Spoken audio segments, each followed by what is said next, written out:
who will earn a chance to fight for the heavyweight title? Find out next on Classic Night at the Fights. All right, what's left then is to get on with it. To do that, here's Michael Buffer. Ladies and gentlemen, Mr. Bob Arum's Top Rank Incorporated, in association with the undisputed, undefeated King of Beer, Budweiser, presents the featured bout of the evening. This contest is sanctioned by the New Jersey State Athletic Control Board. Commissioner Larry Hazard Sr., Chairman Jerry Gormley, Board members Gary Shaw and Richard Harrison, Deputy Commissioners Lawrence Wallace and R. Yogi Hiltner. The scoring will be done by 3 judges assigned at ringside. They are John Riley, Frank J. Cairo, and Rocky Castellani. Physicians in attendance, Dr. Howard Taylor, Dr. Charles Wilson, and Dr. Dominic Coletta Jr. The timekeepers, Arthur Spell, and alternate referee Frank Cappuccino will count for the knockdown seconds. And now, ladies and gentlemen, from Harrah's, Atlantic City, let's get ready to rumble! 10 rounds of boxing. This is in the heavyweight division. The referee for this contest is Rudy Battle.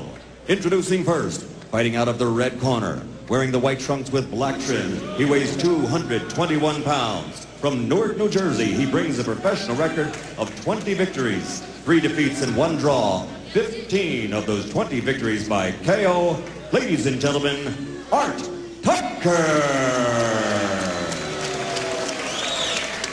And across the ring, fighting out of the blue corner, his opponent, wearing the stars and stripes and weighing in at 221 pounds. He's from Kansas City and brings an excellent professional record of 31 victories with 27 KOs, only 1 defeat. Introducing Tommy the Duke Morrison.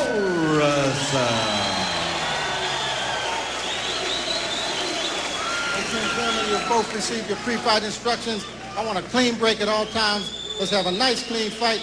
Good luck to both of you. Let's touch gloves. Touch them. So there's a look at Art Tucker. He did come in a little bit dry, but you can see now he's starting to break a sweat. Something you always look for. And here's a guy who seems ready to go. Tommy Morrison, all business. Got about a 2-day growth. Makes him look meaner. He's got his game face on, huh? Well, we presume that Art Tucker will be a little tougher for Tommy Morrison than Camille Loda was. We know he's going to be tougher than Bobby Corey was. You see the knockout percentage. Morrison is a knockout out, it's pure and simple. So Art Tucker has some power.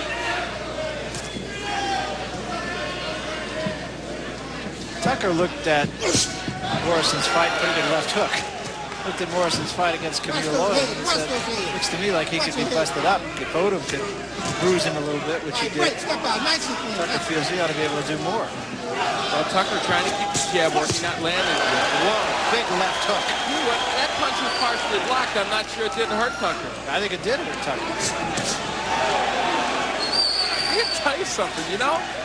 Tommy Morrison is just plain and simple a puncher, and I think while he's working on other things, I think he's almost mentally coming to the point where that's where I am. That's where I'm going to be.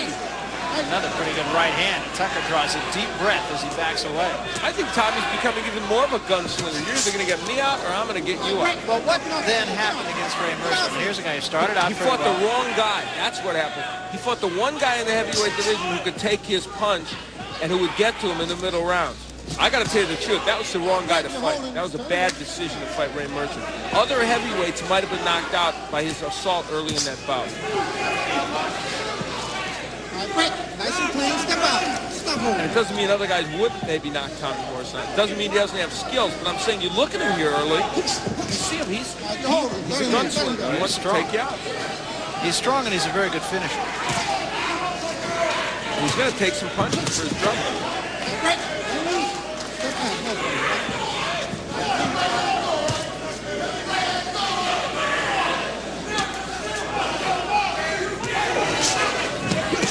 There's the uppercut by Tucker. It landed not dramatically, but it's a punch he's going to want to use.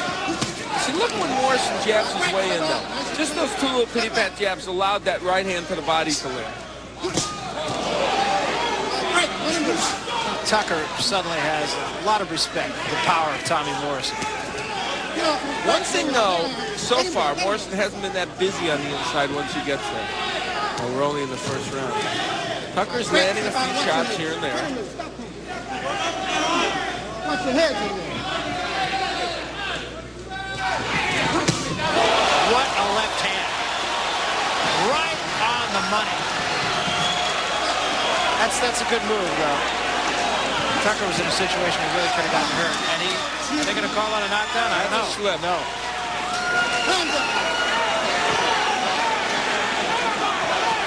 Rudy Battle reacted well that time. Boy, that was a huge left hand. That left hook by Morrison seems like it's getting quicker and quicker, and I don't know.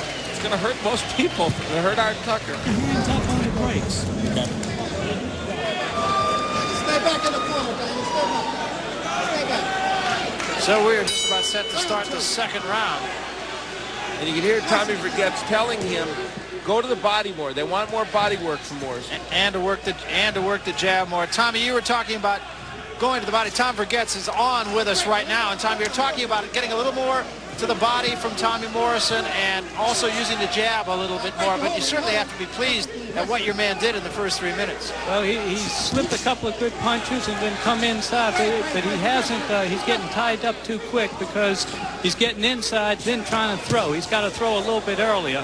Tommy, should he be doubling with the hook to the body and the head? Yes, absolutely. Absolutely. That's going to happen. That's going to happen as he slows Tucker down a little bit. We're a little concerned about the right hand, so he's being a little conservative to that side until he slows him down a little bit. Well, there's a left hand, and that puts Tucker down on his hands at least. He never did go all the way down. Tommy, we'll let you go back to work. Tommy, use your 7.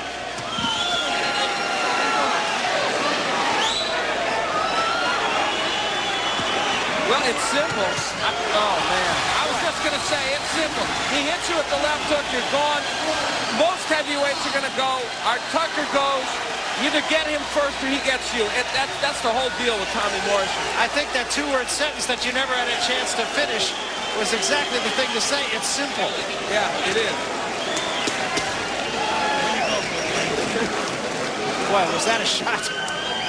Now, let's put it in perspective. Riddick Bowe knocked out Art Tucker in 3 rounds. Tim Witherspoon knocked out Art Tucker in 3 rounds. I don't know if they did it in a more devastating fashion. I don't know if that means Tommy Morrison is as good or better than Tim Witherspoon or Riddick Bowe. But I'll tell you what it does mean. And I'm going to go back to the Mercer fight. Only Ray Mercer among heavyweights, maybe somebody else with him. Not too many people would stand his power. You might hurt him, you might knock Tommy Morrison out, you might cut him, you might do bad things to Tommy Morrison. If he hits you, 9 out of 10 heavyweights are going. Yeah, I think we said this before the Mercer fight that Morrison was really starting to make a believer out of us. I did have a bit of a question as Art Tucker is on his feet and apparently all right. I did have a little bit of a question about him, but I'll tell you what, I'm starting to be a believer again. Well, what you're going to see here is a very quick left hook, if I am accurate in my assessment. He's looking for the hook, throws a jab. Now, the right hand is down there. The hook comes quickly. And it was a pretty short left hook, wasn't it? It wasn't a wide looping punch. And that's smart boxing. That's not just wild swinging. He waits for he sees the right hand down there. Boom. There's the hook. He sees the right uppercut, and he goes with the hook. Tommy Morrison knew that hook was available to him. And then later on, once again, he sees the right hand down there, and that hook's even better than the first one. Boy, was it. Is he one-dimensional? Is the left hook his big weapon? Possibly. But hey, guess what? Joe Frazier threw mostly left hooks. Got him to a world championship. And it wasn't a bad one. Let's get the official word from Michael Buffer. Mike. Ladies and gentlemen, referee Rudy Battle waves off the action at 1 minute and 12 seconds of the second round. Officially declared a knockout. The winner, Tommy the Duke Morrison.